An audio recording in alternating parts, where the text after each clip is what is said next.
Hello बच्चों, कैसे हैं आप सब। Welcome back to our channel. My name is Priya और आज हम स्टार्ट करेंगे मॉलिक्यूलर ऑर्बिटल थ्योरी यानी एमओटी। हमने अब तक क्या क्या पढ़ लिया। हमने सबसे पहले देखा था कॉसल लुईस अप्रोच से केमिकल बॉन्ड किस टाइप का बनता है, यानी कि आयनिक बॉन्ड और कोवलेंट बॉन्ड, ये दो तरीके के बॉन्ड्स देखे थे। फिर हमने देखा था कि आयनिक बॉन्ड तो ट्रांसफर ऑफ इलेक्ट्रॉन से बनता है और covalent bond sharing of electron से बनता है। पर हमें वहां से केमिकल बॉन्ड की फॉर्मेशन तो पता लग गई थी, पर मॉलिक्यूल के बारे में नहीं आइडिया हो रहा था कि उसकी ज्योमेट्री या शेप कैसी होगी। फिर हमने वो स्टडी करा था वेस्पर थ्योरी से और उसके बाद हम आए थे वीबीटी पर, जहां हमें ये पता लगा था कि कोवलेंट बॉन्ड की फॉर्मेशन जो शेयरिंग ऑफ इलेक्ट्रॉन से होती है, एक्चुअल में वहां पर ओवरलैपिंग ऑफ ऑर्बिटल्स होते हैं। और हाइब्रिडाइजेशन में हमें ये पता लगा था कि वो जो ऑर्बिटल्स ओवरलैप कर रहे हैं वो एक्चुअल में हाइब्रिड ऑर्बिटल्स होते हैं। अब हम पढ़ेंगे मॉलिक्यूलर ऑर्बिटल थ्योरी।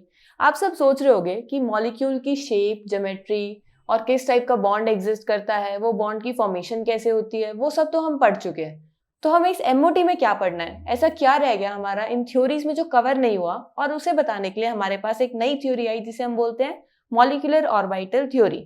देखो, आपने ये सब तो देख लिया कि मॉलिक्यूल कैसे बनता है और उसके बनने के बाद उसकी शेप या ज्योमेट्री क्या आती है, पर क्या आप मॉलिक्यूल की स्टेबिलिटी के बारे में जान पाए कि ये जो मॉलिक्यूल हम सोच रहे हैं कि ये बनेगा और हम बना भी देते हैं, वो एक्चुअल में एग्जिस्ट करता भी है या नहीं करता। और अगर एग्जिस्ट करता है तो उसकी मैग्नेटिक प्रॉपर्टीज कैसी है, उसका मैग्नेटिक बिहेवियर कैसा है। मैग्नेटिक प्रॉपर्टीज का क्या मतलब हुआ कि वो पैरामैग्नेटिक नेचर का है या डायमैग्नेटिक नेचर का है। अब आप सब सोच रहे होगे, मैम ये क्या आप नई नई टर्म्स लेके आते रहते हो, पैरामैग्नेटिक, डायमैग्नेटिक, हमें कैसे पता लगेगा कि क्या पैरामैग्नेटिक है क्या डायमैग्नेटिक है। देखो, पैरामैग्नेटिक हम किसे बोलते हैं।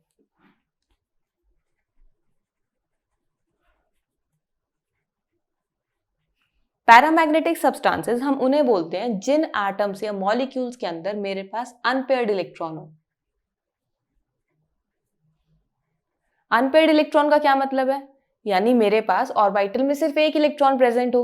उस टाइम पर जब मेरे पास ऑर्बिटल में एक इलेक्ट्रॉन प्रेजेंट होगा, उस कंपाउंड को और मॉलिक्यूल को या एटम को मैं बोलूंगी पैरामैग्नेटिक सब्सटेंस। और जो पैरामैग्नेटिक सब्सटेंस होते हैं ना, they are attracted by magnetic field.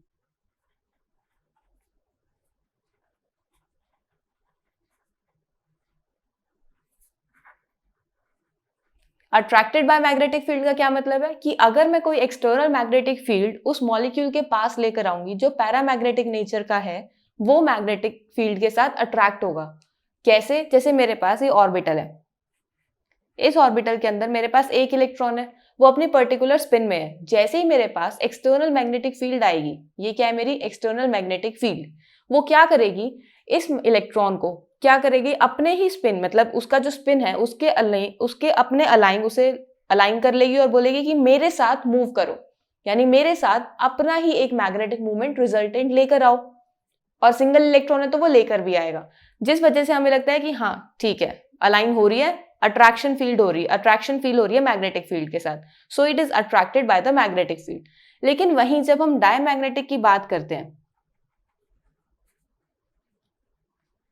Diamagnetic substance का क्या मतलब होता है कि आपके पास जो मॉलिक्यूल है, जो एटम है, उसमें कोई अनपेयर्ड इलेक्ट्रॉन प्रेजेंट नहीं है, नो अनपेयर्ड इलेक्ट्रॉन।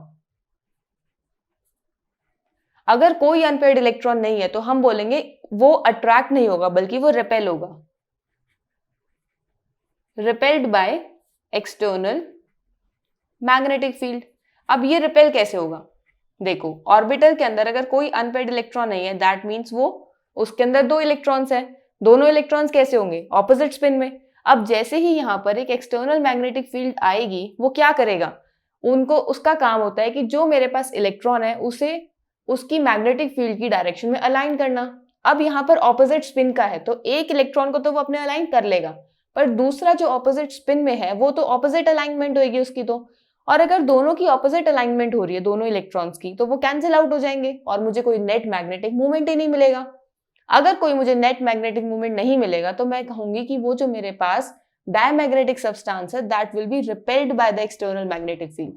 तो समझ आया आपको पैरामैग्नेटिक और डायमैग्नेटिक में डिफरेंस कैसे है और क्या है, हम किस तरीके से किसी सब्सटेंस को पैरामैग्नेटिक बोलेंगे या किसी सब्सटेंस को डायमैग्नेटिक बोलेंगे। तो एमओटी हमें मैग्नेटिक बिहेवियर के बारे में बताती है किसी भी मॉलिक्यूल के, और उस मॉलिक्यूल की स्टेबिलिटी के बारे में बताती है। स्टेबिलिटी के बारे में कैसे, कि वो मॉलिक्यूल किस टाइप में है, एक्चुअल में वो एग्जिस्ट करेगा भी या नहीं करेगा, यानी एक तरीके से उसकी एग्जिस्टेंस के बारे में बताती है। तो स्टार्ट करते हैं एमओटी थ्योरी से। MOT theory was developed by F Hund and R S Mulliken in 1932। यानी इस थ्योरी को सामने लेके आने वाले साइंटिस्ट कौन थे, एफ हंट और आर एस मुलिकन। तो इसके सबसे पहले फीचर से स्टार्ट करते हैं हम एमओटी थ्योरी को। फर्स्ट फीचर क्या बता रहा है, the electron in molecules are present in various molecular orbitals as the electron of atoms are present in various atomic orbitals.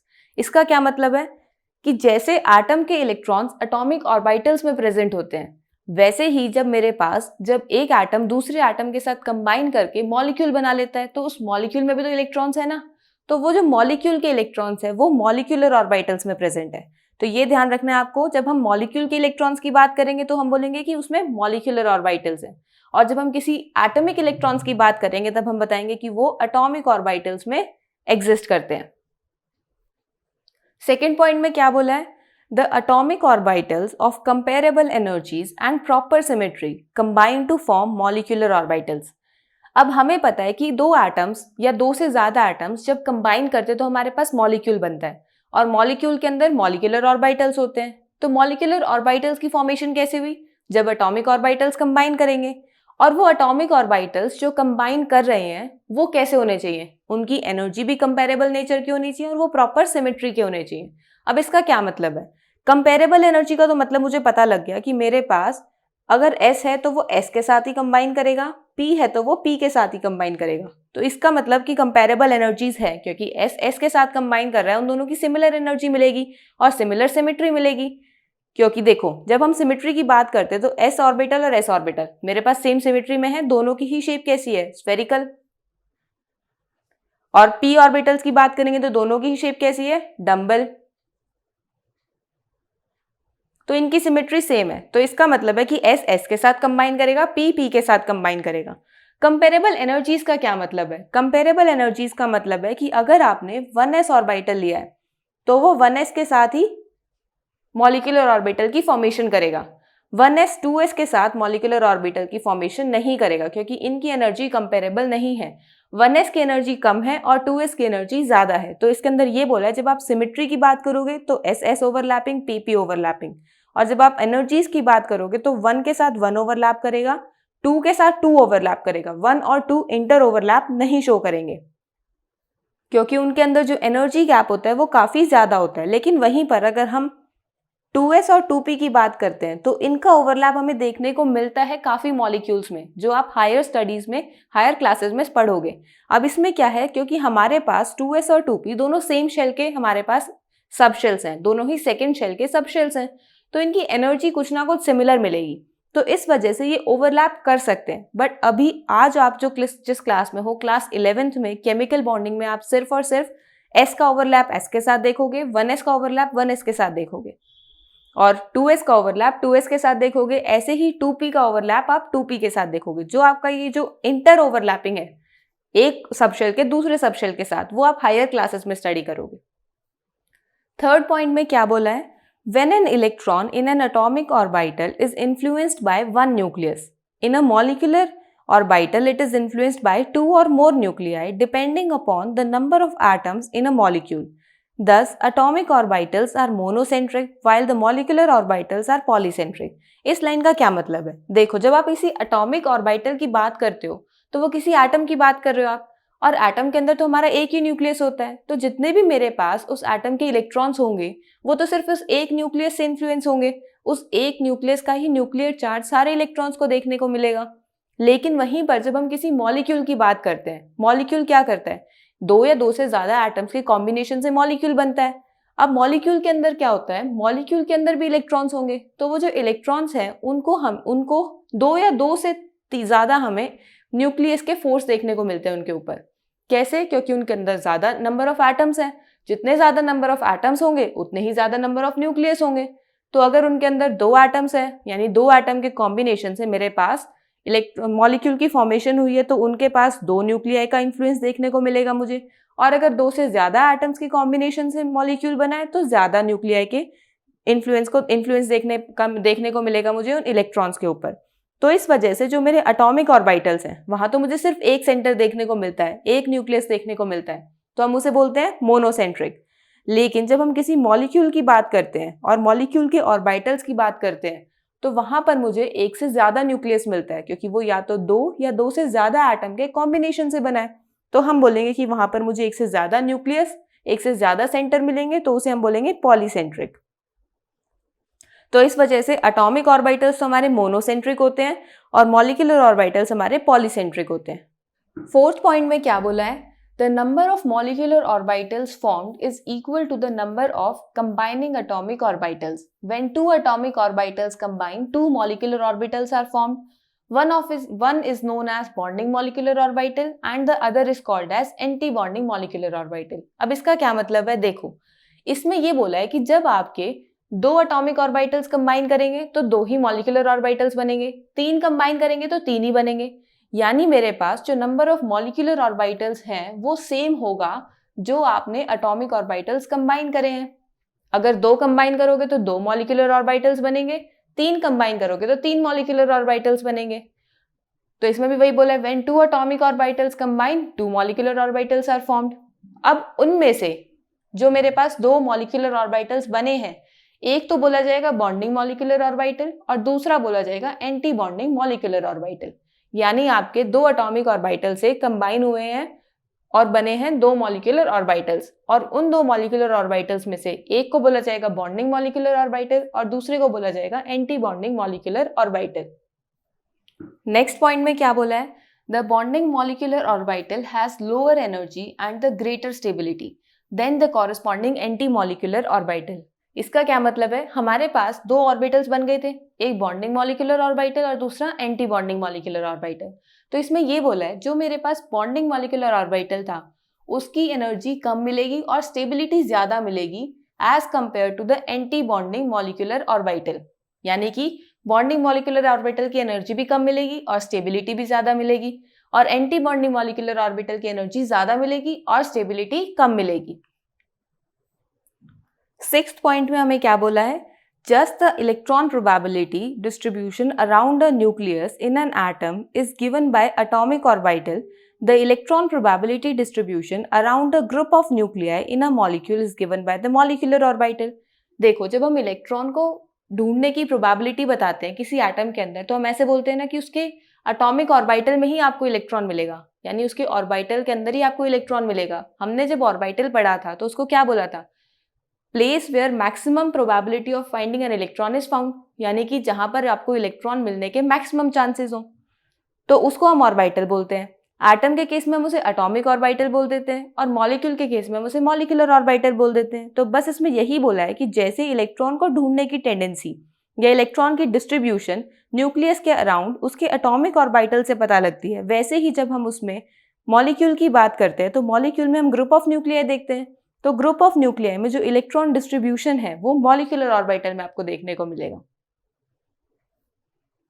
Last point में आपको क्या बताया गया है, the molecular orbitals like atomic orbitals are filled in accordance with aufbau principle, obeying the Pauli's exclusive principle and the Hund's rule। इसमें क्या बोला है कि हमारे पास जैसे एटॉमिक ऑर्बिटल्स में हम इलेक्ट्रॉन्स को फिल करते हैं तब हम इन 3 रूल्स को फॉलो करके करते हैं ना, तो मॉलिक्यूलर ऑर्बिटल्स में भी जब आप इलेक्ट्रॉन्स को फिल करोगे तो आपको इन तीनों रूल्स को ध्यान में रखना है। अब ये तीनों रूल्स हैं क्या, जब हम ऑफ-बो प्रिंसिपल की बात करते हैं तो ऑफ-बो का मतलब होता है, जैसे ऑफ-बो ने क्या दिया था कि आपके पास नंबर ऑफ ऑर्बिटल्स की सब शेल्स अलग अलग हैं, 1s 2s 2p 3s 3p 3d। उनके अंदर आप इलेक्ट्रॉन्स को कैसे फिल करते हो, एनर्जी के बेसिस पर, कि जिसकी एनर्जी सबसे कम है पहले उसमें इलेक्ट्रॉन फिल होगा, फिर उससे हायर में होगा, फिर उससे हायर में, फिर उससे हायर में। यानी कि आप लो एनर्जी से हाई एनर्जी की तरफ इलेक्ट्रॉन की फिलिंग को करते हो।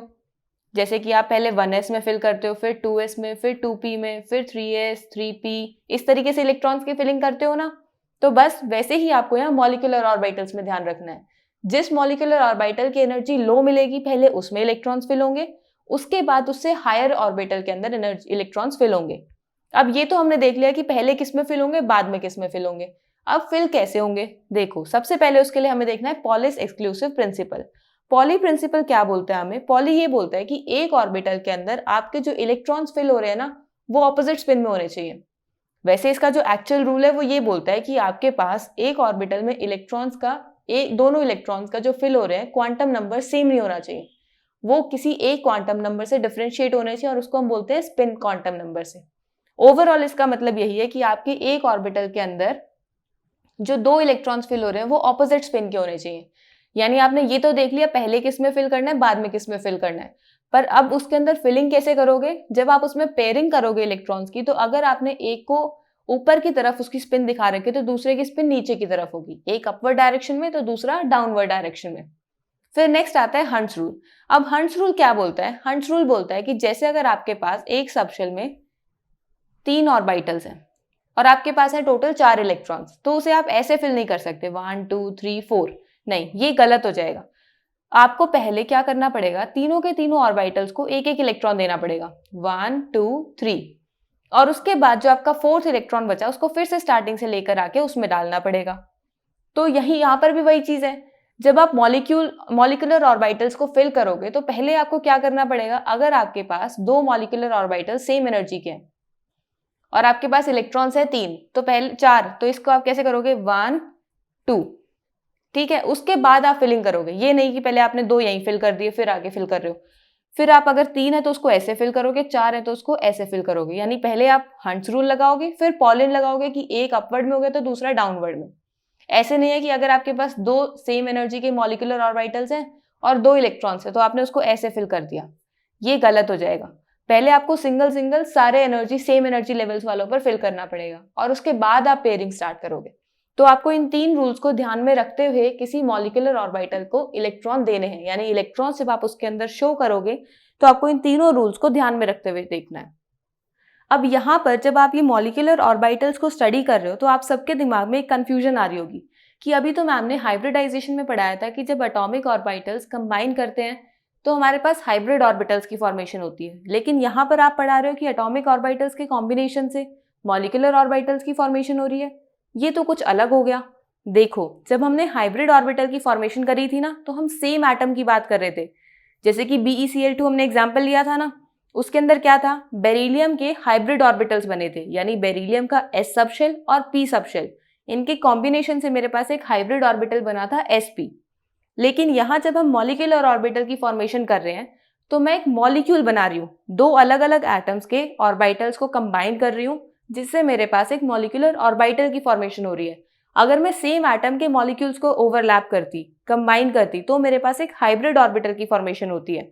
और 2 अलग अलग एटम्स के ऑर्बिटल्स को कंबाइन कर रही हूँ तो उससे मेरे पास एक मॉलिक्यूलर ऑर्बिटल की फॉर्मेशन हो रही है। तो ये हाइब्रिड ऑर्बिटल और मॉलिक्यूलर ऑर्बिटल, इसको थोड़ा ध्यान में रखना, ये कंफ्यूजन मत क्रिएट होने देना कि हाइब्रिड ऑर्बिटल से किस टाइप का ऑर्बिटल फॉर्म होगा, एटॉमिक ऑर्बिटल के कॉम्बिनेशन से कौन सा ऑर्बिटल फॉर्म होगा, हाइब्रिड या मॉलिक्यूलर।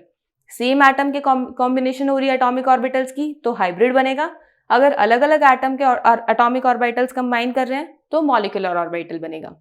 अब हमारा नेक्स्ट टॉपिक है formation of molecular orbitals, linear combination of atomic orbitals. इसका क्या मतलब है? देखो, वेव मैकेनिक्स में जो हमारे पास एटॉमिक ऑर्बिटल्स होते हैं उनको कैसे रिप्रेजेंट करा था? उनको रिप्रेजेंट किया गया था वेव फंक्शन के द्वारा। यानी जो वेव मैकेनिक्स है उसमें आपको एटॉमिक ऑर्बिटल्स को वेव फंक्शन से रिप्रेजेंट करा था, और वेव फंक्शन अब इस तरीके से ड्रॉ करते हैं। अब इस वेव फंक्शन का क्या सिंबॉलिक रिप्रेजेंटेशन है, ये क्या बताता है आपको? वेव फंक्शन आपको किसी भी वेव के एम्पलीट्यूड के बारे में बताता है। अब एम्पलीट्यूड क्या होता है? देखो, जैसे मेरे पास ये एक वेव है, इस वेव के अंदर ये मेरे पास एम्पलीट्यूड होता है, यानी ये जो आपकी रिप्रेजेंटेशन है ये आपको वेव फंक्शन से रिप्रेजेंट करना है। अब इसमें क्या होता है, ये जो मुझे एम्पलीट्यूड मिलता है, यानी जो मेरे को इस वेव का एम्पलीट्यूड आ रहा है वेव फंक्शन की फॉर्म में, ये हम कैलकुलेट करते हैं स्क्रॉडिंगर वेव इक्वेशन से, जो आप फर्दर हायर क्लासेस में क्वांटम में स्टडी करोगे। अब इसके अंदर ये जो स्क्रॉडिंगर वेव इक्वेशन से वेव फंक्शन कैलकुलेट करा है, ये हमेशा 1 इलेक्ट्रॉन सिस्टम के लिए यूज करा जाता है। लेकिन हमारे पास तो मॉलिक्यूलर ऑर्बिटल्स हैं, मॉलिक्यूल बन रहा है, और मॉलिक्यूल के अंदर तो एक से ज्यादा इलेक्ट्रॉन्स होते हैं, क्योंकि एटम में भी सबसे छोटे से छोटे एटम में एक इलेक्ट्रॉन है, और अगर 2 एटम कंबाइन करेंगे तो मॉलिक्यूल में कम से कम तो 2 इलेक्ट्रॉन्स होंगे ही। तो इसका मतलब है कि मेरे पास मॉलिक्यूल में तो 1 इलेक्ट्रॉन सिस्टम फॉलो नहीं हो सकता। तो यहाँ पर हम डायरेक्टली स्क्रॉडिंगर वेव इक्वेशन से रिजल्ट्स ऑब्टेन नहीं कर सकते, थोड़ा डिफिकल्ट होता है। तो उस प्रॉब्लम को ओवरकम करने के लिए हमारे पास एक डिफरेंट मेथड आता है जिसको हम बोलते हैं linear combination of atomic orbitals. अब इसमें क्या होता है, इसको हाइड्रोजन मॉलिक्यूल से समझने की कोशिश करते हैं। देखो हाइड्रोजन मॉलिक्यूल में क्या होता है, H2 जो किससे बना है, 2 H एटम से बना है। एक को ले लेते हैं HA और दूसरे को ले लेते हैं HB। HA एटम के वेव फंक्शन को मैं साई A से रिप्रेजेंट कर रही हूँ, इसको हम साई बोलते हैं, और HB एटम के वेव फंक्शन को हम साई B से रिप्रेजेंट कर देते हैं। अब इसके अंदर साई A और साई B, लेट से अगर ये वेव मेरे पास साई A की है और साई B की मैं वेव बना देती हूँ ये वाली, ये वेव मेरे पास साई B की है। अब इसमें क्या होगा, जब ये कंबाइन करेंगे या तो ये दोनों वेव्स आपस में ऐड हो जाएंगी, मर्ज हो जाएंगी, या ये दोनों वेव्स आपस में सबट्रैक्ट हो जाएंगी, यानी एक दूसरे के ऊपर ओवरलैप इस तरीके से करेंगे कि मेरे पास जो इनका ओवरऑल रिजल्ट है वो सबट्रैक्शन में आएगा। सबट्रैक्शन और एडिशन में हम यहाँ केमिकल टर्म्स में बात करते हैं, यानी जब दोनों वेव्स ऐड होंगी उन्हें हम बोलेंगे इन फेज ओवरलैप, और जब दोनों वेव्स आपस में सबट्रैक्ट होंगी उसे हम बोलेंगे आउट फेज ओवरलैप। जब इन फेज ओवरलैप होगा तो आपके पास एक रिजल्टेंट वेव फंक्शन आएगा जिसको आप बोलोगे wave function of molecular orbital, जो क्या होगा आपके पास psi A plus psi B का सम। और जब आउट ऑफ फेज ओवरलैप होगा तो उस टाइम पर आपके पास जो रिजल्टेंट वेव फंक्शन आएगा, जो मॉलिक्यूलर ऑर्बिटल का वेव फंक्शन होगा, वो आप कैसे रिप्रेजेंट करोगे, Sai A minus psi B, इस तरीके से लिखोगे। तो यहां से आपके पास दो तरीके के मॉलिक्यूलर ऑर्बिटल्स बन गए। अब ये जो दो मॉलिक्यूलर ऑर्बिटल्स बने हैं इनमें से एक तो बॉन्डिंग मॉलिक्यूलर ऑर्बिटल होगा और दूसरा एंटी बॉन्डिंग। जहां पर आपको इन फेज ओवरलैप दिखेगा, यानी कि इन फेज का मतलब है सेम फेज में ओवरलैप आपको दिखेगा, तो उसे आप बोलोगे कि जो बॉन्डिंग मॉलिक्यूलर ऑर्बिटल फॉर्म हुए यहाँ पर, यानी यहाँ पर तो आपका बॉन्डिंग MO बन गया। और जब आउट ऑफ फेज ओवरलैप होता है उस टाइम पर आपके पास जो मॉलिक्यूलर ऑर्बिटल बनता है वो होता है एंटी बॉन्डिंग मॉलिक्यूलर ऑर्बिटल, यानी यहाँ पर आपका एंटी बॉन्डिंग MO बन गया। तो अब बॉन्डिंग मॉलिक्यूलर ऑर्बिटल और एंटी बॉन्डिंग मॉलिक्यूलर ऑर्बिटल को आप रिप्रेजेंट कैसे करोगे, देखो हमारे पास तीन तरीके के मॉलिक्यूलर ऑर्बिटल्स होते हैं, सिग्मा, पाई और डेल्टा। यहाँ पर आप इस क्लास में डेल्टा को स्टडी नहीं करोगे, हम यहाँ पर सिग्मा और पाई को स्टडी करेंगे। सिग्मा और पाई क्या होते हैं वो हम अभी आगे बताएंगे। अभी बस इतना ध्यान रखो कि जब हम बॉन्डिंग मॉलिक्यूलर ऑर्बिटल्स की बात करते हैं तो उसे हम रिप्रेजेंट करते हैं सिग्मा से और पाई से, लेकिन जब हम एंटी बॉन्डिंग मॉलिक्यूलर ऑर्बिटल्स की बात करते हैं तो हम रिप्रेजेंटेशन करते हैं सिग्मा स्टार और पाई स्टार। अब ये इन फेज ओवरलैप और आउट ऑफ फेज ओवरलैप क्या है, हमने इसको VVT में भी स्टडी करा था। VVT में हमने क्या देखा था, जब प्लस प्लस ओवरलैप करेंगे तो इन फेज ओवरलैप बोले जाते हैं, और जब प्लस माइनस ओवरलैप करेंगे तो उसे आउट ऑफ फेज ओवरलैप बोला जाता है। तो चलो देखते हैं ये ओवरलैप कैसे हो रहे हैं। देखो जब आपके एटॉमिक ऑर्बिटल्स ओवरलैप करते हैं तो आपकी बॉन्ड फॉर्मेशन होगी, तभी तो मॉलिक्यूल बनता है। तो जो आपके बॉन्ड्स बन रहे हैं वो दो टाइप के बनेंगे। कौन से बनते हैं, सिग्मा बॉन्ड और पाई बॉन्ड। और ये सिग्मा और पाई बॉन्ड आपके इन फेज या आउट ऑफ फेज ओवरलैप से बनते हैं। तो सबसे पहले देखते हैं कि सिग्मा बॉन्ड कैसे बनता है। सिग्मा बॉन्ड के अंदर सबसे पहले हम देखेंगे SS ओवरलैप। अब SS ओवरलैप के अंदर सबसे पहले स्टार्ट करते हैं इन फेज ओवरलैप से। इन फेज ओवरलैप के अंदर क्या होगा, प्लस प्लस ओवरलैप करेगा, और S ऑर्बिटल की शेप कैसी होती है, स्फेरिकल। तो जब हम इसके अंदर इन फेज ओवरलैप देखेंगे, इन फेज ओवरलैप का मतलब है प्लस प्लस ओवरलैपिंग देखनी है। तो मैंने एक ऑर्बिटल ले लिया S जो कि प्लस फेज में है, और दूसरा भी मैंने ओवरलैप कर दिया इसके साथ प्लस फेज वाला ऑर्बिटल। तो ये मेरे पास इन फेज ओवरलैपिंग हो रही है। इन फेज ओवरलैपिंग से मेरे पास जो रिजल्टेंट आएगा ये कंबाइन हो जाएंगे यहाँ से, तो मेरे पास इस तरीके की शेप आएगी। ये बीच में से कंबाइन हो गए और दोनों S वाले फेज जो मेरे पास इस तरीके से शो हो गए। तो ये मेरे पास जो फॉर्म हुआ ये बना मेरे पास सिग्मा S, यानी ये मेरा बॉन्डिंग मॉलिक्यूलर ऑर्बिटल बना। और जब हम आउट ऑफ फेज के ओवरलैप में देखते हैं, आउट फेज ओवरलैप के अंदर क्या होता है, प्लस माइनस का कॉम्बिनेशन होता है। यानी अगर मैंने एक S ऑर्बिटल प्लस फेज में ले लिया तो दूसरे की जो ओवरलैपिंग होगी वो माइनस फेज वाले की होगी। अब जो मेरे पास रिजल्टेंट आएगा, प्लस माइनस क्या करते हैं, रिपेल करते हैं, तो बीच में से एक नोड क्रिएट हो जाएगी। नोड का मतलब होता है कि वहां पर कोई इलेक्ट्रॉन नहीं होगा। तो यहाँ पर आपके पास इस तरीके से हो जाएंगे ये। अब ये क्या हो रहा है, बीच में से जो मेरे पास प्लस माइनस वाला पार्ट था वो कट गया और ये जो s ऑर्बिटल्स हैं अलग अलग हो गए, यानी यहाँ पर मेरे पास बीच में क्या आ गई, एक नोड आ गई। और ये जो मेरे पास फॉर्मेशन हुई है, ये हुई है मेरे पास सिग्मा स्टार s की फॉर्मेशन, यानी ये है मेरे पास एंटी बॉन्डिंग मॉलिक्यूलर ऑर्बिटल। तो एस एस ओवरलैप से आपको पता लगा कि सिग्मा बॉन्ड की फॉर्मेशन होती है, और सिग्मा बॉन्ड की फॉर्मेशन के अंदर जब आपका प्लस प्लस ओवरलैप होता है तो आपका बॉन्डिंग मॉलिक्यूलर ऑर्बिटल बनता है, और प्लस माइनस ओवरलैप होता है तब आपका एंटी बॉन्डिंग मॉलिक्यूलर ऑर्बिटल बनता है। अब हम देखते हैं पीपी ओवरलैप।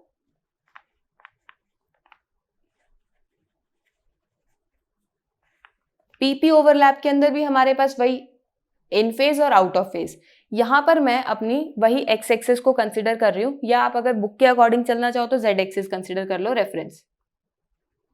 अगर मैं जेड एक्सिस को रेफरेंस कंसीडर कर रही हूं, दैट मीन्स मेरे पास जेड एक्सिस में तो बनेगा सिग्मा बॉन्ड, और मेरे पास जो पी ऑर्बिटल्स होते हैं वो तो एक्स वाई जेड तीनों एक्सिस में होते हैं। तो अगर मैं जेड एक्सिस में सिग्मा बॉन्ड बना रही हूँ, क्योंकि इसको मैंने क्या करा है, रेफरेंस कंसीडर करा है, तो मेरे जो एक्स और वाई एक्सिस वाले ऑर्बिटल्स हैं वो बनाएंगे मेरे पाई बॉन्ड्स, क्योंकि अब वो एक्सिस के परपेंडिकुलर हो गए, और पाई बॉन्ड्स की फॉर्मेशन तो परपेंडिकुलर ही होती है। तो सबसे पहले स्टार्ट करते हैं हम सिग्मा बॉन्ड की फॉर्मेशन से। सिग्मा बॉन्ड की फॉर्मेशन में मैं ले रही हूँ इन फेज ओवरलैप, और इन फेज ओवरलैप में अगर मैंने ये एक्सिस जेड एक्सिस कंसीडर कर ली तो ऐसे ही स्टार्ट करते हैं। अगर मेरे पास ये एक्सिस जेड एक्सिस है तो मेरा पी ऑर्बिटल की शेप क्या होती है, डंबल। ये एक पी ऑर्बिटल है, और ऐसे ही मेरे पास दूसरा पी ऑर्बिटल इसके ऊपर ओवरलैप करेगा। अब इन फेज ओवरलैप हो रहा है, दैट मीन्स ये जो ओवरलैपिंग ऑर्बिटल्स हैं, लोब्स हैं, ये दोनों तो प्लस प्लस में होंगे और बाकी दूसरे वाले माइनस माइनस में होंगे। इससे मेरे पास रिजल्टेंट क्या आएगा, जो मेरे पास ये प्लस प्लस ओवरलैप वाला ये तो मर्ज हो जाएगा। मर्ज होने पर मेरे पास बीच में एक सिंगल बड़ा लोब आएगा, यानी इसको आप इस तरीके से रिप्रेजेंट करोगे। यहां पर आपके पास ये बड़े वाला लोब तो ये इनकी मर्जिंग से बना, और ये माइनस माइनस आपके इस तरीके से बन गए। तो ये बना आपका सिग्मा पी, और कौन से वाले ओवरलैप हुए थे, ये पीजेड का ओवरलैप हुआ था ना, तो सिग्मा पी जेड ऑर्बिटल, और ये आपका बना है बॉन्डिंग मॉलिक्यूलर ऑर्बिटल। अब हम इसी के अंदर आउट ऑफ फेज ओवरलैप भी देख लेते हैं। आउट ऑफ फेज ओवरलैप के अंदर क्या होता है, आउट फेज ओवरलैप में क्या होगा आपका, एक ये ऑर्बिटल है, ये कंबाइन करेगा दूसरे ऑर्बिटल के साथ। अब अगर आउट फेज है तो ये, अगर ये प्लस है तो ये माइनस होगा, ये प्लस तो ये माइनस, और ये माइनस तो ये प्लस। और जब इसकी कॉम्बिनेशन से मेरे पास एक ऑर्बिटल आएगा, अब बीच में क्या होगा, नोड क्रिएट होगा, क्योंकि प्लस माइनस तो एक दूसरे को कैंसिल कर देंगे, रिपेल करेंगे। तो मेरे ये वाले तो ऐसे ही रहेंगे, और ये वाले लोब्स का साइज रिड्यूस हो जाएगा, क्योंकि बीच में से तो अब वो ब्रेक हो गया, और एक नोड आएगी बीच में। ऐसे ही यहाँ पर मेरे पास इस तरीके से बनेगा ये जो मेरे पास फॉर्मेशन आई है, ये है मेरे पास सिग्मा स्टार पीजेड की फॉर्मेशन, क्योंकि सिग्मा बॉन्ड बन रहा है पीजेड से। तो और ये सिग्मा स्टार है, तो यहाँ मेरे पास बना है एंटी बॉन्डिंग मॉलिक्यूलर ऑर्बिटल। तो बॉन्डिंग मॉलिक्यूलर ऑर्बिटल और anti bonding molecular orbital sigma bonds के अंदर इन फेज ओवरलैप में ये है, और आउट ऑफ फेज ओवरलैप के अंदर ये है।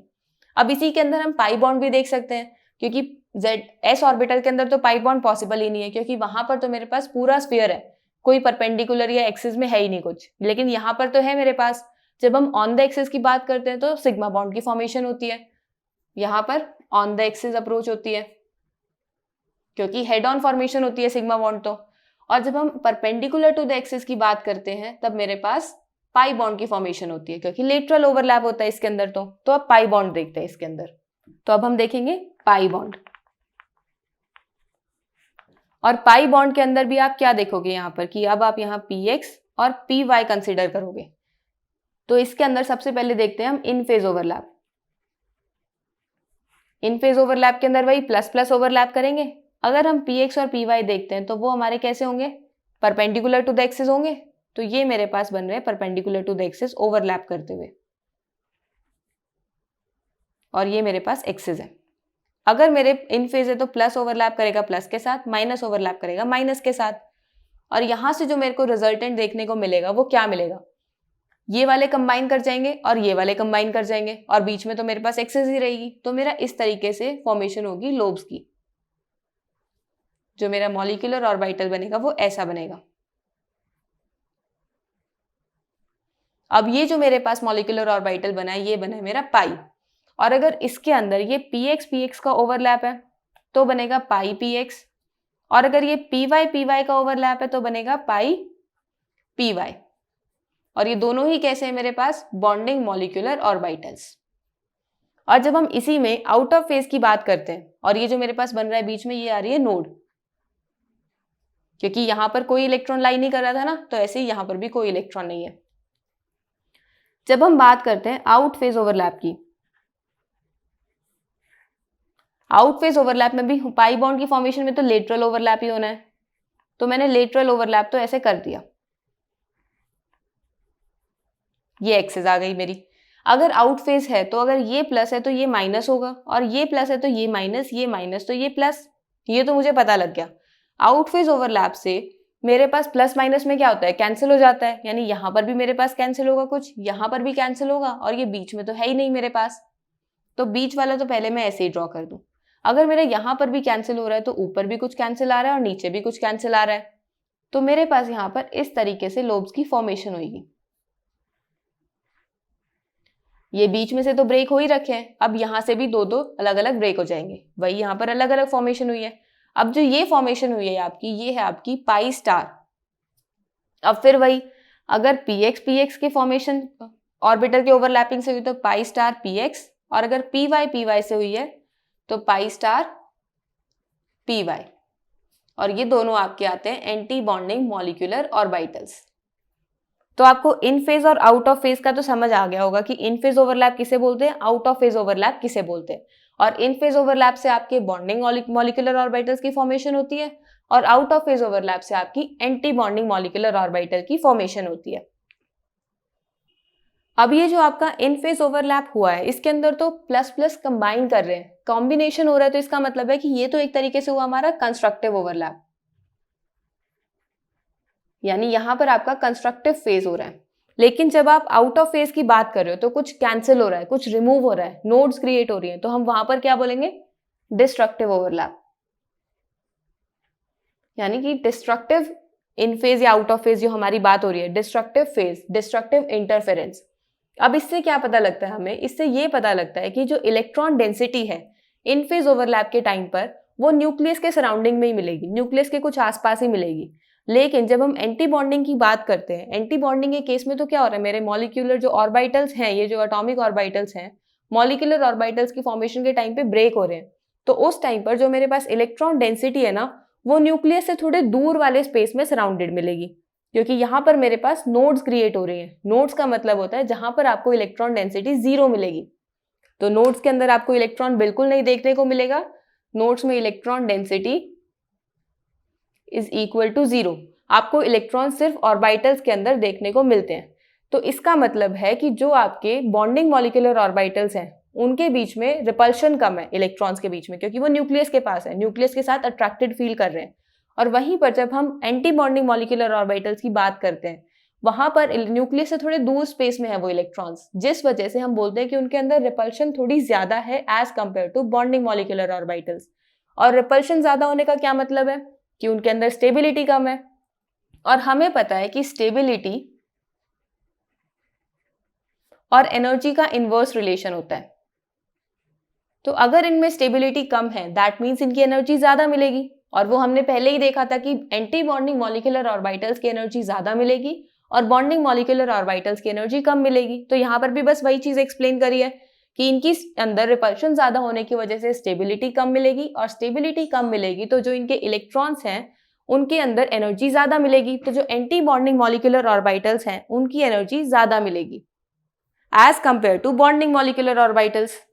तो आपको यहाँ से बॉन्डिंग और एंटी बॉन्डिंग मॉलिक्यूलर ऑर्बिटल्स की एनर्जी का रिलेशन पता लग गया।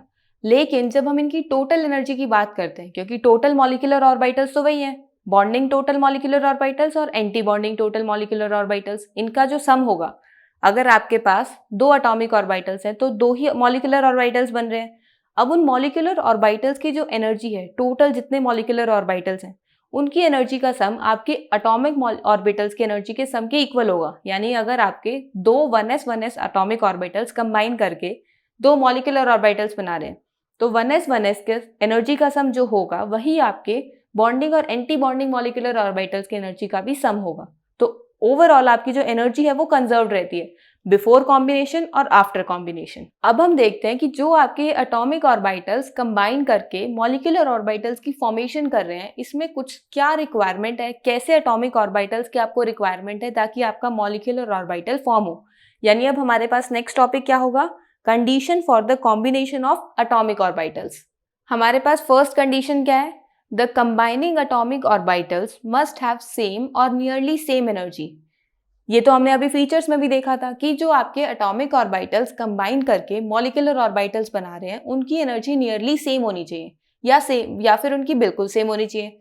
यानी आपका जो 1s ऑर्बिटल है वो 1s के साथ कंबाइन करेगा, 2p ऑर्बिटल आपका 2p के साथ कंबाइन करेगा। ऐसा नहीं है कि आप 1s को 2s के साथ कंबाइन कर दो, ये गलत हो जाएगा। ठीक है, अब देखते हैं सेकेंड कंडीशन में क्या बोला है। The combining atomic orbitals must have same symmetry about the molecular axis। इसका क्या मतलब है, इसमें ये बोला है कि अगर आप किसी ऑर्बिटल का z एक्सिस में कॉम्बिनेशन देख रहे हो तो दूसरे ऑर्बिटल का भी आपको z एक्सिस में ही लेना पड़ेगा। जैसे फॉर एग्जांपल 2p ऑर्बिटल है, 2p के अंदर x y z 3 तरीके के ऑर्बिटल्स हैं 2p सबशेल के अंदर। अब अगर मैं z को अपना रेफरेंस एक्सिस लेकर चल रही हूँ तो मैं z से क्या बनाऊंगी, सिग्मा बॉन्ड। तो 2pz और दूसरा 2pz के कॉम्बिनेशन से मेरे पास जो ऑर्बिटल आएगा वो z एक्सिस में ही आएगा। तो आप 2pz को 2pz के साथ ही कंबाइन कर सकते हो, आप 2pz को 2px के साथ कंबाइन नहीं कर सकते और 2pz को आप 2py के साथ कंबाइन नहीं कर सकते। x can be combined with x, z can be combined with z and y can be combined with y, not with any other axis. Third condition में क्या बताया गया है, The combining atomic orbitals must overlap to maximum extent। अब ये तो हमने VBT में देखा ही था कि जब हमारे पास ओवरलैपिंग हो रही है ऑर्बिटल्स की, तो जितनी ज्यादा ओवरलैपिंग होगी, जितना ज्यादा ओवरलैप करेंगे ऑर्बिटल्स एक दूसरे के साथ, उतना ही स्ट्रॉन्ग बॉन्ड बनेगा। तो यहाँ पर भी वही चीज बोली है कि अगर आपको जो मॉलिक्यूलर ऑर्बिटल फॉर्म करना है वो ज्यादा स्टेबल बनाना है, तो आप कोशिश करो कि जो आपकी एटॉमिक ऑर्बिटल्स की ओवरलैपिंग है वो मैक्सिमम एक्सटेंट तक हो। और वो ऑर्बिटल्स की ओवरलैपिंग मैक्सिमम कब होगी, जब आप उसमें सेम सिमेट्री, सेम एनर्जी देखकर ओवरलैप करोगे। तो यहाँ पर इस पॉइंट में आप एक तरीके से कह सकते हो कि आपके जो ये तीनों पॉइंट्स है ना, इन तीनों को एक समराइज करके बता दिया गया है कि मैक्सिमम ओवरलैपिंग कैसे होगी। सबसे पहले तो मैक्सिमम ओवरलैपिंग होनी चाहिए, और वो कैसे होगी कि उनकी एनर्जी सेम होनी चाहिए जो आप ऑर्बिटल्स ओवरलैप कर रहे हो, और जो ऑर्बिटल्स ओवरलैप कर रहे हो उनकी एनर्जी के साथ साथ सिमेट्री भी सेम होनी चाहिए। तो हमने अब ये तो देख लिया कि जो हमारे पास मॉलिक्यूलर ऑर्बिटल्स हैं वो किस तरीके से बनते हैं, कैसे उनके एटॉमिक ऑर्बिटल की कॉम्बिनेशन से मॉलिक्यूलर ऑर्बिटल्स की फॉर्मेशन होती है। हमने ये भी देख लिया कि इन फेज और आउट फेज ओवरलैपिंग होती है, जिससे मेरे पास एक बॉन्डिंग मॉलिक्यूलर ऑर्बिटल बनता है और दूसरा एंटी बॉन्डिंग मॉलिक्यूलर ऑर्बिटल बनता है। और बॉन्डिंग एंटी बॉन्डिंग का एनर्जी रिलेशन भी देख लिया। तो अब किसी मॉलिक्यूल का मॉलिक्यूलर ऑर्बिटल डायग्राम बनाकर देखते हैं कि कैसे बनाएंगे उसे। सबसे पहले हम स्टार्ट करते हैं अपने सबसे छोटे मॉलिक्यूल से, जो है हमारे पास हाइड्रोजन मॉलिक्यूल।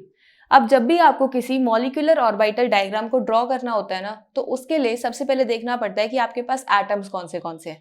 हमारे पास यहाँ पर 2 हाइड्रोजन एटम्स हैं। अब उनकी इलेक्ट्रॉनिक कन्फिग्रेशन का पता होना चाहिए। हाइड्रोजन एटम का एटॉमिक नंबर होता है 1, यानी Z की वैल्यू आपके पास 1 है। अगर मेरे पास एटॉमिक नंबर 1 है तो इसकी इलेक्ट्रॉनिक कन्फिग्रेशन क्या होगी, 1s1, यानी इसमें सिर्फ एक ऑर्बिटल है, s ऑर्बिटल। अब जब हम इसको ड्रॉ करेंगे तो मेरे पास दोनों तरफ आपको एटम्स लेकर चलने हैं, यानी मेरे पास 2 H एटम से एक हाइड्रोजन मॉलिक्यूल बनेगा। यहां तो आपने एटम्स ले लिए, और जहां आपने एटम्स लिए हैं उसका मतलब है यहां आप एटॉमिक ऑर्बिटल्स को कंसीडर करोगे, तो यहां पर भी आप एटॉमिक ऑर्बिटल को कंसीडर करोगे। और इनके कॉम्बिनेशन से बीच में आपके पास आएगा मॉलिक्यूलर ऑर्बिटल, जो किसका होगा, हाइड्रोजन मॉलिक्यूल का। तो स्टार्ट करते हैं। H के पास मेरे पास क्या है, 1s ऑर्बिटल। तो एक मैंने यहां पर 1s ऑर्बिटल बना दिया, और दूसरे हाइड्रोजन के पास भी क्या है, 1s ऑर्बिटल। और ये दोनों के दोनों क्या है, सेम एनर्जी पे, यानी यहां पर मैं क्या दिखा रही हूं, एनर्जी दिखा रही हूं। क्योंकि अगर यहां पर मेरे पास इस एक्सिस में एनर्जी होगी तभी तो मुझे पता लगेगा कि एनर्जी किस लेवल पर है, कि अगर 1s यहां पर है तो दूसरा 1s भी इसी लेवल पर लाई करना चाहिए। अब इनके कॉम्बिनेशन से मेरे पास क्या बनेगा, मॉलिक्यूलर ऑर्बिटल। अगर मेरे पास 2 एटॉमिक ऑर्बिटल्स के कॉम्बिनेशन से मॉलिक्यूलर ऑर्बिटल की फॉर्मेशन हो रही है तो 2 ही मॉलिक्यूलर ऑर्बिटल्स बनेंगे। और जो दो मॉलिक्यूलर ऑर्बिटल्स बनेंगे उसमें से एक होगा बॉन्डिंग और दूसरा होगा एंटी बॉन्डिंग। तो मेरे पास बॉन्डिंग वाले की तो एनर्जी कम होती है और एंटी बॉन्डिंग वाले की एनर्जी ज्यादा होती है। तो यहां पर आपके पास जो यहां ऑर्बिटल बनेगा इसे हम बोलेंगे बॉन्डिंग मॉलिक्यूलर ऑर्बिटल, और जो यहां ऑर्बिटल बनेगा इसे हम बोलेंगे एंटी बॉन्डिंग मॉलिक्यूलर ऑर्बिटल। तो आपके पास ये 1s 1s के कॉम्बिनेशन से ये बना आपका बॉन्डिंग मॉलिक्यूलर ऑर्बिटल और ये बना आपका एंटी बॉन्डिंग मॉलिक्यूलर ऑर्बिटल। और हम इसको रिप्रेजेंट कैसे करते हैं, सिग्मा 1s से, और यहां पर रिप्रेजेंट करते हैं सिग्मा स्टार 1s से। तो यहां पर मेरे पास इसमें एक इलेक्ट्रॉन है और इसमें एक इलेक्ट्रॉन है। अब आप इसके अंदर ऐसे भी सेम इनको स्पिन में भी दिखा सकते हो या फिर आप यहाँ पर इसको दूसरी स्पिन में भी दिखा सकते हो, उससे कोई फर्क नहीं पड़ता क्योंकि एक इलेक्ट्रॉन तो आपका किसी भी स्पिन में हो सकता है। लेकिन तब फर्क पड़ेगा जब आप इसको मॉलिक्यूलर ऑर्बिटल में फिल करोगे। अब आप यहाँ पर देखोगे, आपको लग रहा है कि दो ऑर्बिटल है, तो यहाँ पर आप पहले इसमें फिल करो फिर उसमें फिल करो। नहीं, यहाँ पर आपके पास पहले ऑफ बोर रूल को ध्यान में रखो, लो एनर्जी वाला पहले फिल होगा। लो एनर्जी किसकी है, इसकी। फिर इसके अंदर तो सिर्फ एक ही ऑर्बिटल है, तो आपके दोनों इलेक्ट्रॉन इसी में फिल हो जाएंगे और दोनों ऑपोजिट स्पिन में होने चाहिए, पॉलिस एक्सक्लूसिव प्रिंसिपल को ध्यान में रखते हुए। तो आपके पास जो मॉलिक्यूलर ऑर्बिटल डायग्राम है हाइड्रोजन का वो ये बनेगा। अब इसके अंदर जब आपको H2 की कॉन्फ़िगरेशन लिखनी है, क्योंकि आपने HH एटम्स के तो आपको इलेक्ट्रॉनिक कॉन्फ़िगरेशन लिखनी आती है, H2 मॉलिक्यूल की कैसे लिखोगे? H2 मॉलिक्यूल की लिखने के लिए आपको इन ऑर्बिटल्स को देखना है। यहां पर सबसे पहले सिग्मा 1s में आपके इलेक्ट्रॉन्स हैं, तो आप इसको लिखोगे सिग्मा 1s2, दो इलेक्ट्रॉन्स है आपके पास। फिर आता है आपके पास सिग्मा स्टार 1s, अब आप इसको लिखोगे तो यहाँ लिखोगे 0 क्योंकि इसमें तो एक भी इलेक्ट्रॉन नहीं है। तो ये तो आ गई आपकी H2 मॉलिक्यूल की इलेक्ट्रॉनिक कॉन्फ़िगरेशन। अब हमने क्या देखा था कि यहाँ से मुझे मैग्नेटिक बिहेवियर पता लगेगा। मैग्नेटिक बिहेवियर का क्या मतलब है कि पैरामैग्नेटिक है या डायमैग्नेटिक है। अब पैरामैग्नेटिक हम किसे बोल रहे थे, जब मेरे पास अनपेयर्ड इलेक्ट्रॉन था, और डायमैग्नेटिक कोई अनपेयर्ड इलेक्ट्रॉन नहीं है। और वो चीज हमें देखनी है इन मॉलिक्यूलर ऑर्बिटल्स के लिए। आप इन एटॉमिक ऑर्बिटल्स में मत देखने लगना, आपको सब कुछ यहाँ पर देखना है। अब यहाँ पर मेरे पास आपको पेयर दिख रहे हैं, अनपेयर्ड दिख रहे हैं। पेयर्ड है, अनपेयर्ड तो है ही नहीं, तो इसका मतलब है कि जो आपका हाइड्रोजन मॉलिक्यूल है ये एक डायमैग्नेटिक सब्सटेंस है। तो एक डायमैग्नेटिक इसका बिहेवियर है। फिर इसके बाद हमें ये देखना है कि मॉलिक्यूल की स्टेबिलिटी क्या है, कि मॉलिक्यूल एग्जिस्ट भी करता है या नहीं करता। और वो चीज हमें कैसे पता लगेगी, बॉन्ड ऑर्डर से। देखो, नंबर ऑफ इलेक्ट्रॉन्स अगर मैं बॉन्डिंग मॉलिक्यूलर ऑर्बिटल में देखूं तो Na से मैं रिप्रेजेंट कर रही हूं number of electrons in bonding molecular orbital, और Nb से, बॉन्डिंग को Nb से कर लेते हैं, एंटी बॉन्डिंग को Na से कर लेते हैं। Na को मैं दिखा रही हूं number of electrons in anti bonding molecular orbital. तो बॉन्डिंग मॉलिक्यूलर ऑर्बिटल के अंदर Nb से रिप्रेजेंटेशन हो रही है और एंटी बॉन्डिंग में Na से रिप्रेजेंटेशन कर रहे हैं। तो जब हमें बॉन्ड ऑर्डर कैलकुलेट करना होगा ना, तो बॉन्ड ऑर्डर हम कैलकुलेट करेंगे Nb माइनस Na, यानी कि number of bonding minus anti bonding divided by 2। Bonding के number of electrons minus anti bonding के नंबर ऑफ इलेक्ट्रॉन्स बाय 2। अब हमें पता है कि हाइड्रोजन मॉलिक्यूल ऐसे होता है, H और H के बीच में सिंगल बॉन्ड, क्योंकि ये हम स्टडी कर चुके हैं। तो इसको भी यहां से कंफर्म कर लेते हैं। मेरे पास नंबर ऑफ बॉन्डिंग इलेक्ट्रॉन्स कितने हैं, 2, और एंटी बॉन्डिंग कितने हैं, 0। इसको जब हम 2 से डिवाइड करेंगे तो आपके पास वैल्यू क्या आ रही है, 1। दैट मीन्स आपका जो बॉन्ड ऑर्डर है 1 है। अब यहां से आपको पता लगेगा स्टेबिलिटी और एग्जिस्टेंस के बारे में। अगर आपके पास बॉन्ड ऑर्डर की वैल्यू पॉजिटिव आती है, दैट मीन्स आपका जो मॉलिक्यूल है वो स्टेबल मॉलिक्यूल है, और स्टेबल होने के साथ साथ वो एग्जिस्ट भी करेगा, यानी उसकी एक फिजिकल एग्जिस्टेंस है, एग्जिस्टेंस पॉसिबल है उसकी। लेकिन वहीं पर अगर आपके पास बॉन्ड ऑर्डर की वैल्यू नेगेटिव आ जाती है या 0 आ जाती है, इस केस का मतलब है कि आपका मॉलिक्यूल एग्जिस्ट ही नहीं करेगा। मॉलिक्यूल डू नॉट एग्जिस्ट, क्योंकि आपने कोई ऐसा मॉलिक्यूल देखा है जिसका बॉन्ड ऑर्डर नेगेटिव में हो या जिसका बॉन्ड ऑर्डर 0 हो। अगर बॉन्ड ऑर्डर 0 है तो मतलब बॉन्ड है ही नहीं बीच में। अगर बॉन्ड है ही नहीं तो इसका मतलब मॉलिक्यूल एग्जिस्ट ही नहीं करेगा, क्योंकि मॉलिक्यूल तो हमारा तभी एग्जिस्ट कर सकता है जब उसके बीच में बॉन्ड्स हो। तो यहां से मुझे बॉन्ड ऑर्डर के बारे में भी पता लग गया, और बॉन्ड ऑर्डर से मुझे पता है कि bond order is inversely proportional to bond length. तो मैं बॉन्ड लेंथ का रिलेशन भी निकाल सकती हूँ और बॉन्ड एनर्जी का रिलेशन भी निकाल सकते हैं, क्योंकि bond order is directly proportional to bond energy. तो यहाँ से तो मुझे बहुत सारी चीज़ों के बारे में पता लग जाएगा। बॉन्ड ऑर्डर के बारे में पता लग गया, बॉन्ड लेंथ के बारे में पता लग गया, फिर हमने यहाँ से बॉन्ड एनर्जी के बारे में भी पता लगा लिया और मैग्नेटिक बिहेवियर भी पता लगा लिया। तो MOT तो हमें बहुत सारी एक्सप्लेनेशन दे रहा है। यहाँ से मुझे स्टेबिलिटी के बारे में भी पता लग रहा है। और स्टेबिलिटी के बारे में आप डायरेक्ट कैसे बता सकते हो? पॉजिटिव का क्या मतलब है कि आपके जो बॉन्डिंग इलेक्ट्रॉन्स है वो ज्यादा है as compare to anti bonding. यानी अगर आपके पास नंबर ऑफ बॉन्डिंग इलेक्ट्रॉन्स का ज्यादा हो नंबर एंटी बॉन्डिंग के कंपैरेटिवली, तो आपका जो मॉलिक्यूल है वो है स्टेबल मॉलिक्यूल। और यही इसका ऑपोजिट हो जाए कि मेरे पास NB कम हो जाए और NA ज्यादा हो जाए, तो मॉलिक्यूल आपका स्टेबल नहीं होगा, नॉट स्टेबल मॉलिक्यूल। और नॉट स्टेबल मॉलिक्यूल का मतलब है कि वो मॉलिक्यूल एग्जिस्ट ही नहीं करेगा, आपका सिर्फ और सिर्फ स्टेबल मॉलिक्यूल ही एग्जिस्ट कर सकता है। तो ये तो हो गया हमारा हाइड्रोजन मॉलिक्यूल का स्ट्रक्चर। हमने यहाँ पर H2 मॉलिक्यूल को स्टडी कर लिया। ये तो हमने सबसे छोटा मॉलिक्यूल लिया था। अब कोई और मॉलिक्यूल लेकर देखते हैं।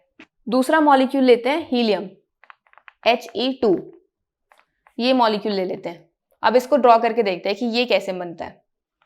मेरे पास हीलियम क्या है, इसका एटॉमिक नंबर कितना होता है 2, तो इसकी इलेक्ट्रॉनिक कॉन्फ़िगरेशन क्या होगी 1s2। तो जब मैं इसका मॉलिक्यूलर ऑर्बिटल डायग्राम ड्रॉ करूंगी तो वो कैसे ड्रॉ करेंगे? यहाँ तो मेरे को एनर्जी शो करनी है इस एक्सिस पर और नीचे ऑर्बिटल्स। ये मेरे पास हीलियम एटम है तो यहाँ एटॉमिक ऑर्बिटल आएगा, यहाँ हीलियम 2 बनाना है तो यहाँ मेरे पास मॉलिक्यूलर ऑर्बिटल आएगा और यहाँ मुझे वापस हीलियम लेना है तो इसका एटॉमिक ऑर्बिटल होगा। तो ये मेरे पास आ गया 1s और ऐसे यहाँ पर भी मेरे पास आ गया 1s। इनके कॉम्बिनेशन से एक मेरे पास बन रहा है सिग्मा 1s और दूसरा बन रहा है मेरे पास सिग्मा स्टार 1s, जो कि एक बॉन्डिंग है, दूसरा एंटी बॉन्डिंग है। इन दोनों के कॉम्बिनेशन से बन रहा है तो इसको हम इस तरीके से रिप्रेजेंट कर देंगे। अब दोनों ही 1s के अंदर जो हीलियम एटम है उनमें 2-2 इलेक्ट्रॉन्स हैं, ठीक है। तो ओवरऑल आपको मॉलिक्यूलर ऑर्बिटल्स के अंदर 4 इलेक्ट्रॉन्स की फिलिंग करनी है। वो कैसे करोगे? 1, 2, 3 एंड 4। अब यहां से आप क्या कैलकुलेट करोगे? सबसे पहले मैग्नेटिक बिहेवियर देखो, डायमैग्नेटिक है, ठीक है। उसके बाद आप इसका बॉन्ड ऑर्डर देखो। अब बॉन्ड ऑर्डर के अंदर आपको क्या करना है? बॉन्डिंग माइनस एंटी बॉन्डिंग के इलेक्ट्रॉन्स। बॉन्डिंग में कितने हैं 2, एंटी बॉन्डिंग में कितने हैं 2, तो 2 माइनस 2 बाय 2 ये क्या आएगा 0। और 0 का क्या मतलब होता है कि molecule do not exist, that means He2 do not exist. और हमें वैसे भी पता है कि हीलियम तो एक इनर्ट गैस है, नोबल गैस है, वो तो सिर्फ He फॉर्म में एग्जिस्ट करता है, He2 फॉर्म में तो एग्जिस्ट ही नहीं करता। तो यहां से मुझे ये पता लग गया कि मॉलिक्यूल He2 तो एग्जिस्ट नहीं करता। आप किसी और थ्योरी से ये नहीं बता सकते कि एग्जिस्टेंस होगी या नहीं होगी। तो यहां से मुझे ये चीज पता लगी। ऐसे ही जब आप बेरिलियम का बनाओगे, Be2 का स्ट्रक्चर बनाओगे, तो उसमें भी आपकी जो एग्जिस्टेंस है वो नहीं आएगी, क्योंकि यहां पर भी आपके पास जो बॉन्ड ऑर्डर की वैल्यू आएगी वो 0 आएगी। आप इसे अपने आप बनाकर देखना, यहां पर भी आपकी जो बेरिलियम का मॉलिक्यूल है ना Be2, वो एग्जिस्ट नहीं करता मिलेगा आपको। अब हम किसी और मॉलिक्यूल की तरफ जाते हैं। दूसरा मॉलिक्यूल लेते हैं हम C2। C2 के लिए आपको कार्बन की इलेक्ट्रॉनिक कॉन्फ़िगरेशन के बारे में पता होना चाहिए। कार्बन हमारा एटॉमिक नंबर 6 पे होता है, तो इसकी इलेक्ट्रॉनिक कॉन्फ़िगरेशन होगी 1s2, 2s2, 2p6। अब यहाँ पर मेरे पास 3 सबशेल्स आ गए, तो यहाँ पर मैं 3 सबशेल्स को लेकर मॉलिक्यूलर ऑर्बिटल डायग्राम बनाऊंगी। तो सबसे पहले मैंने लेना है कार्बन का एटॉमिक ऑर्बिटल, फिर C2 का मॉलिक्यूलर ऑर्बिटल ड्रॉ करेंगे और फिर हमारे पास वापस से कार्बन का एटॉमिक ऑर्बिटल है। तो सबसे पहले मेरे पास 1s है, 1s से मेरे पास एक बन रहा है सिग्मा 1s और दूसरा बन रहा है मेरे पास सिग्मा स्टार 1s।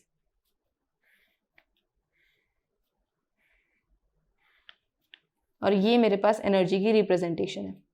फिर मेरे पास है 2s,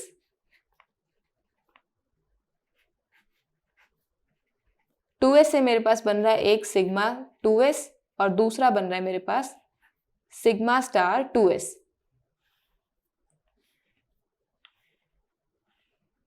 अब इसके बाद मेरे पास नेक्स्ट जो सबशेल है वो है 2p सबशेल। 2p के अंदर मेरे पास 3 ऑर्बिटल्स होते हैं, x, y एंड z। ऐसे ही इधर भी मेरे पास 2p में 3 होंगे, x, y एंड z। अब इसके कॉम्बिनेशन से मेरे पास क्या बनता है? सिग्मा 2p और पाई 2p। अब यहाँ पर थोड़ा सा एक कैच है। क्या कैच है? जब आप कोई मॉलिक्यूल बना रहे हो ना जिसमें 2p सबशेल आ रहा हो, तो उस मॉलिक्यूल के अंदर सबसे पहले चेक करो टोटल नंबर ऑफ इलेक्ट्रॉन्स। अगर उसके टोटल नंबर ऑफ इलेक्ट्रॉन्स 14 के इक्वल आते हैं या 14 से कम आते हैं, तो आप जो उसका पहले 2p जो पाई वाला स्ट्रक्चर है, यानी कि यहां पर आप पहले ड्रॉ करोगे पाई ऑर्बिटल्स को, यानी पाई x और पाई y, और पाई 2px या पाई 2py भी बोल सकते हो आप इन्हें, तो इनको 2p बोलना ज्यादा बेटर है, पाई 2px एंड पाई 2py। और फिर आप ड्रॉ करोगे सिग्मा 2pz को। मैंने z एक्सिस को यहाँ रेफरेंस में लिया है, इस वजह से मैं pz को सिग्मा बॉन्ड में बना रही हूँ। और ऊपर आप हमेशा ऐसे ही रखोगे। पहले आप बनाओगे यहाँ पर पाई 2p, पाई स्टार 2px और पाई स्टार 2py, और फिर बनाओगे आप सिग्मा स्टार 2pz। ये आप ऐसे ही बनाओगे और ये आपके ऐसे बने।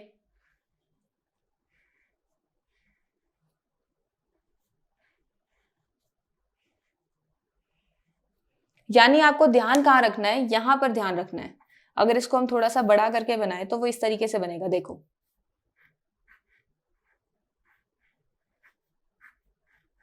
ये मेरे पास एक 2p ऑर्बिटल है और ऐसे ही मेरे पास ये दूसरा 2p ऑर्बिटल है। अब फिलहाल मेरे पास जो C2 मॉलिक्यूल है, इस C2 मॉलिक्यूल के अंदर टोटल इलेक्ट्रॉन्स कितने हैं? 6 + 6 12 इलेक्ट्रॉन्स है इसमें। 12 का मतलब है कि यहां पर मेरे पास 14 से कम है वैल्यू। अगर 14 से कम है तो मेरे पास पहले बनेगा पाई 2px एंड पाई 2py, और उसके बाद मेरे पास बनेगा सिग्मा 2pz। और वहां ऊपर की तरफ हमेशा ऐसे ही रहेगा, पहले पाई स्टार 2px और पाई स्टार 2py, और फिर आपका बनेगा सिग्मा स्टार 2pz।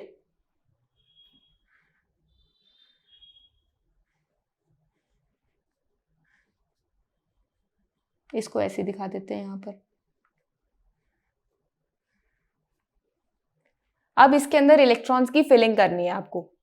ये ध्यान रखना है कि जो आपका ये वाला यहाँ पर जो आपका ऑर्डर देखने को मिल रहा है ना, पहले पाई और फिर सिग्मा, ये तब मिलेगा जब आपके जो इलेक्ट्रॉन्स है इक्वल टू 14 या लेस देन 14 हो।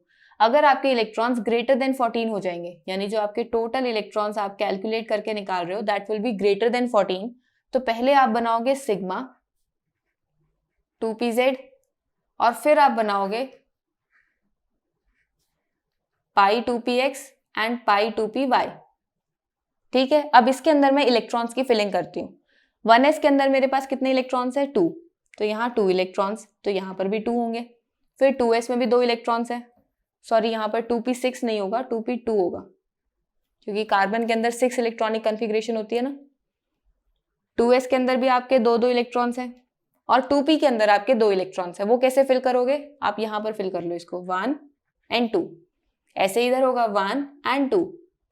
तो अब इसके बाद आपको मॉलिक्यूलर ऑर्बिटल्स को फिल करना है। यहां तो आपका सेम वही जैसे पहले फिल करते आ रहे थे, 4 इलेक्ट्रॉन्स है तो चारों को फिल कर दिया। यहां पर भी आपके पास है तो टोटल 4 इलेक्ट्रॉन्स, पहले आपको इसमें फिल करना है। 4 को कैसे करोगे? 1 2 3 एंड 4, ऊपर जाने की नीड ही नहीं है आपको। अब यहां से आप इसका मैग्नेटिक बिहेवियर देखो। मैग्नेटिक बिहेवियर तो मुझे दिख रहा है कि डायमैग्नेटिक है, क्योंकि कोई भी अनपेयर्ड नहीं है, तो ये मॉलिक्यूल कैसा है मेरे पास? डायमैग्नेटिक। फिर आप देखो इसका बॉन्ड ऑर्डर। अब आप इसका बॉन्ड ऑर्डर देखोगे तो बॉन्ड ऑर्डर आपको क्या मिलेगा? ये वाले आपके, अगर आप इन्हें नेग्लेक्ट भी कर दोगे तो भी कोई दिक्कत नहीं है, पर आप कंसिडर कर लो इनको, क्योंकि यहाँ पर आपका ये कैंसिल आउट हो जाएगा एक दूसरे के साथ। टोटल नंबर ऑफ बॉन्डिंग कितने हैं? 1 2 3 4 5 6 7 8, यानी 8 माइनस एंटी बॉन्डिंग कितने हैं? 1 2 3 4, और यहाँ पर तो कुछ है ही नहीं।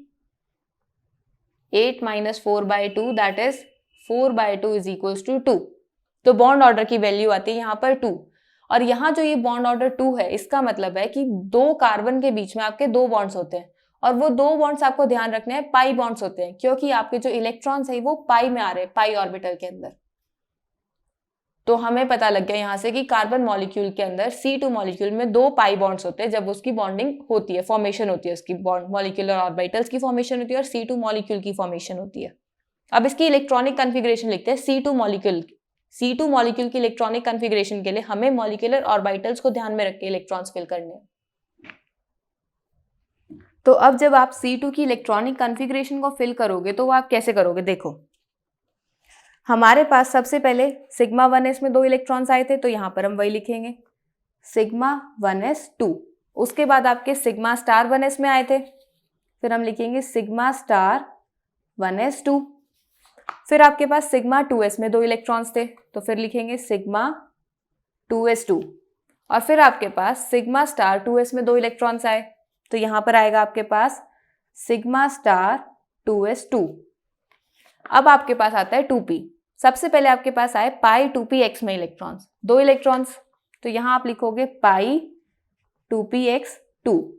और फिर आपके पास आए पाई 2py में इलेक्ट्रॉन्स। अब पाई 2px और पाई 2py की एनर्जी सेम है, तो हम यहाँ पर इसको कैसे रिप्रेजेंट करेंगे, is equal to pi 2py2। अब इसके आगे आप लिखना चाहो तो लिख सकते हो कि सिग्मा 2pz के अंदर 0 इलेक्ट्रॉन्स है। फिर पाई 2p, पाई स्टार और दोनों पाई स्टार्स की एनर्जी सेम है ना, तो pi star 2px0 is equals to pi star 2py0 और फिर सिग्मा स्टार 2pz0। इस तरीके से आप इसको आगे कंटिन्यू कर सकते हो अगर कंटिन्यू करना चाहते हो तो, नहीं तो आप यहाँ तक भी लिखोगे तो भी आपकी ठीक बोली जाती है। अब हम देखते हैं दूसरा मॉलिक्यूल, वो ले लेते हैं हम ऑक्सीजन O2। अब O2 के अंदर अगर मैं इलेक्ट्रॉनिक कॉन्फ़िगरेशन लिखूँ ऑक्सीजन की, तो वो आती है मेरे पास 1s2, 2s2 और 2p4, क्योंकि इसका एटॉमिक नंबर कितना होता है 8। अगर 8 एटॉमिक नंबर है और यहाँ पर 2p सबशेल आ रहा है, तो मुझे टोटल नंबर ऑफ इलेक्ट्रॉन्स को देखना पड़ेगा। एक ऑक्सीजन के अंदर 8 इलेक्ट्रॉन्स होते हैं और यहाँ मैंने कितने लिए, 2 ऑक्सीजन, तो टोटल इलेक्ट्रॉन्स कितने हो गए यहाँ पर 8 इंटू 2 दैट इज 16 इलेक्ट्रॉन्स। अब ये जो मेरे पास इलेक्ट्रॉन्स है that is greater than 14 electrons. तो अब जब मैं यहाँ पर 2p ऑर्बिटल को ड्रॉ करूंगी तो मेरे पास पहले आएगा सिग्मा 2pz और उसके बाद जो मेरे 2 ऑर्बिटल्स आएंगे वो आएंगे पाई 2px और पाई 2py के। तो इसको ड्रॉ करते हैं हम।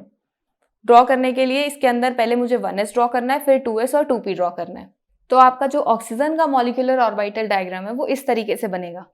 ऑक्सीजन की इलेक्ट्रॉनिक कॉन्फ़िगरेशन क्या है, 1s2, 2s2, 2p4। तो सबसे पहले 1s के अंदर 2 इलेक्ट्रॉन्स, इधर भी 1s के अंदर 2 इलेक्ट्रॉन्स, फिर 2s के अंदर 2 इलेक्ट्रॉन्स और 2p के अंदर 4 इलेक्ट्रॉन्स। वो कैसे फिल होंगे, 1 2 3 एंड 4। ऐसे यहाँ पर 1 2 3 4। अब मुझे फिल करना है मॉलिक्यूलर ऑर्बिटल्स, तो यहाँ तो मेरे पास टोटल 4 इलेक्ट्रॉन्स को फिल करना है इस सबशेल में, तो 1 2 3 4। फिर इधर भी 4, 1 2 3 4। यहाँ मुझे फिल करना है टोटल 8 इलेक्ट्रॉन्स। अब 8 इलेक्ट्रॉन्स फिल करने के लिए पहले मुझे इसमें फिल करने हैं 1 2, अब आगे 3 4 5 6 7 एंड 8, ये इस तरीके से फिल होगा। अब अगर मुझे O2 की इलेक्ट्रॉनिक कॉन्फ़िगरेशन लिखनी हो तो वो क्या लिखी जाएगी, सबसे पहले सिग्मा से स्टार्ट करेंगे, सिग्मा 1s से, सिग्मा 1s2, फिर सिग्मा स्टार 1s2, फिर sigma 2s2, sigma star 2s2, फिर आ रहा है हमारे पास सिग्मा 2pz, सिग्मा 2pz2, फिर आ रहा है हमारे पास pi 2px 2 is equal to pi 2py2।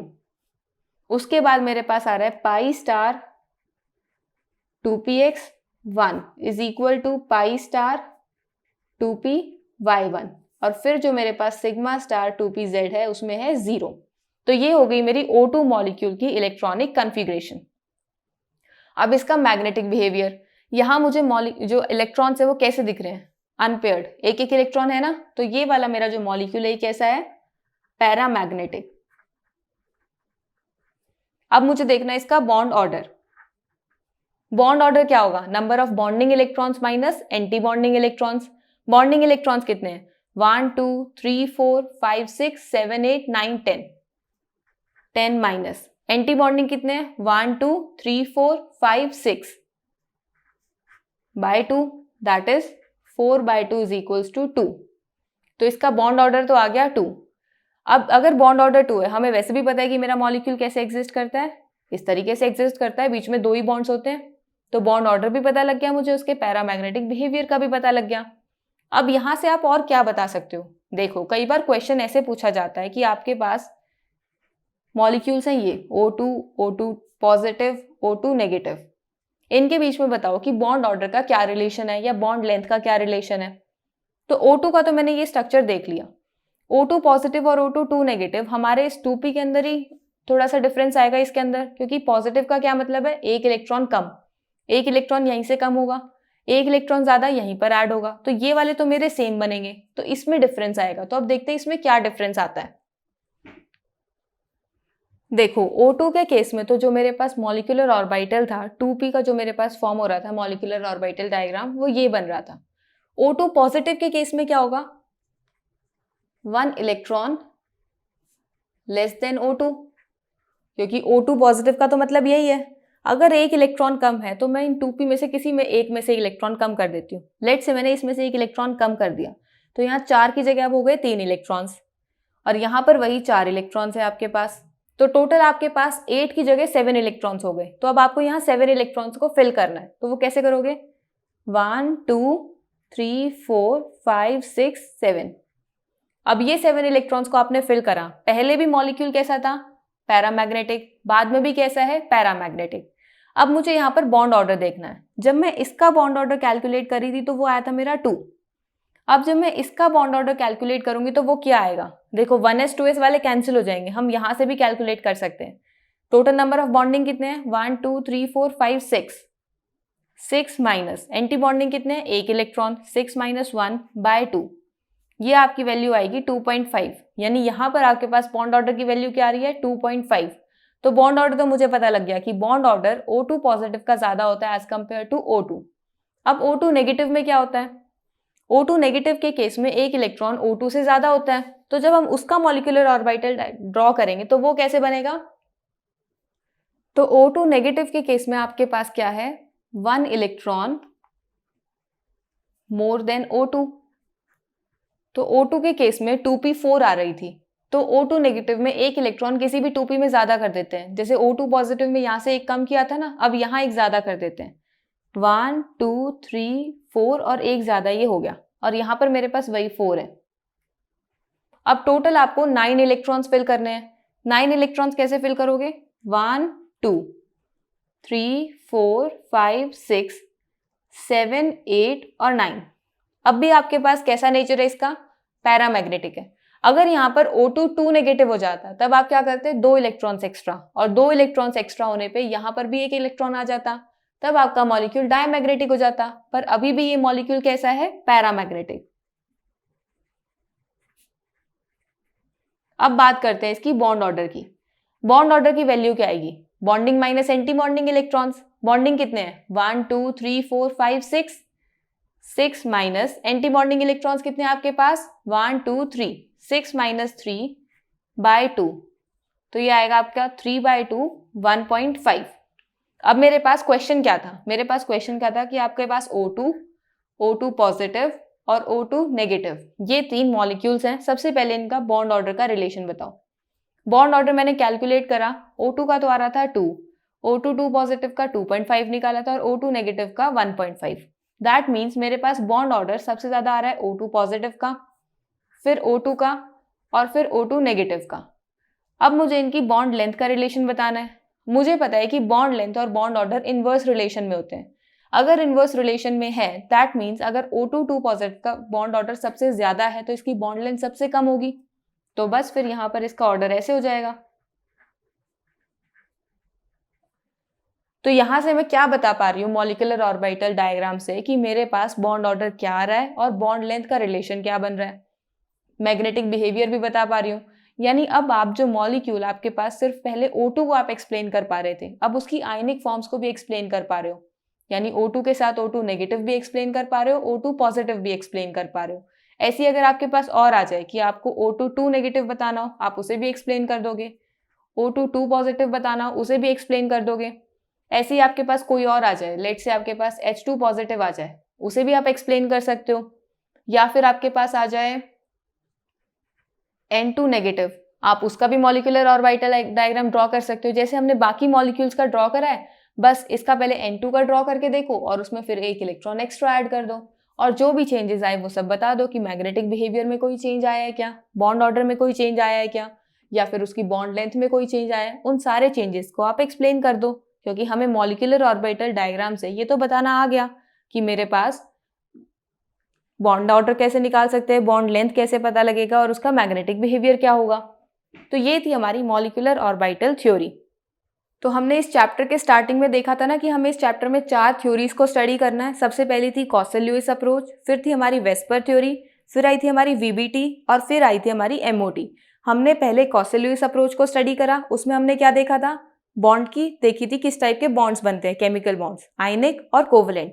फिर हम आए थे वेस्पर थ्योरी पे, जहां से हमें मॉलिक्यूल की ज्योमेट्री और शेप का पता लगा था। फिर हम आए थे वीबीटी के ऊपर, जहां पर मुझे ये पता लगा था हमें कि जो मेरे कोवेलेंट बॉन्ड की फॉर्मेशन हो रही है शेयरिंग ऑफ इलेक्ट्रॉन से, वो एक्चुअल में एटॉमिक ऑर्बिटल्स की ओवरलैपिंग से हो रही है। फिर हम आए थे अपनी मॉलिक्यूलर ऑर्बिटल थ्योरी पे, जिसे हमने आज स्टडी करा है। इसमें हमने देखा कि हमारे पास मॉलिक्यूल बन तो गया, अब उस मॉलिक्यूल की प्रॉपर्टीज क्या क्या होंगी। उसका हमने मैग्नेटिक बिहेवियर देखा, उसका हमने बॉन्ड ऑर्डर देखा, उसको फिर हमने बॉन्ड लेंथ के साथ रिलेट करा, उसी मॉलिक्यूल की आयनिक फॉर्म्स को भी देखा। अब हमारे पास आयनिक बॉन्ड्स और कोवलेंट बॉन्ड्स तो कंप्लीट हो गए और आपकी सारी थ्योरीज भी कंप्लीट हो गई इस चैप्टर की। एक टाइप का बॉन्ड अभी भी बचा है, उसे हम बोलते हैं हाइड्रोजन बॉन्डिंग। हाइड्रोजन बॉन्डिंग क्या होता है अब, वो हम नेक्स्ट लेक्चर में स्टडी करेंगे। आई होप आपको आज का लेक्चर समझ आया होगा। Thank you.